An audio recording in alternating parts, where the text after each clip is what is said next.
The Socialist Group, Maria Arena.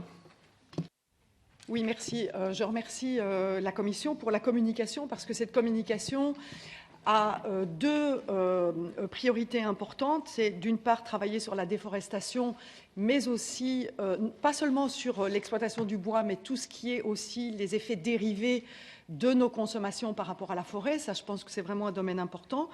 Et elle propose une initiative en matière réglementaire, ce qui est aussi intéressant dans la communication. Elle intègre également la question du commerce international dans la question de la déforestation. Donc vraiment, je trouve que cette communication est très intéressante. J'aurais une première question à poser, c'est maintenant qu'on a cette communication, je suppose qu'il y a des idées sur la régulation.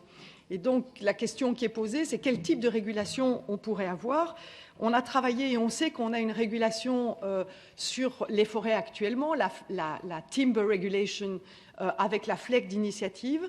Est-ce qu'on pourrait avoir le même type de réglementation qui concerne la question de la déforestation indirecte proposée par la Commission européenne? C'est la première question. La seconde question, vous avez parlé des accords de libre-échange. Alors, je suis assez d'accord sur le fait que nous devons avoir des accords commerciaux avec les autres parties du monde.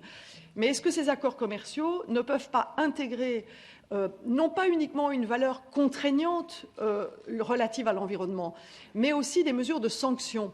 Parce qu'aujourd'hui, si on regarde les accords commerciaux, effectivement, on parle du respect de l'environnement, de l'accord de Paris, mais ces parties ne sont pas...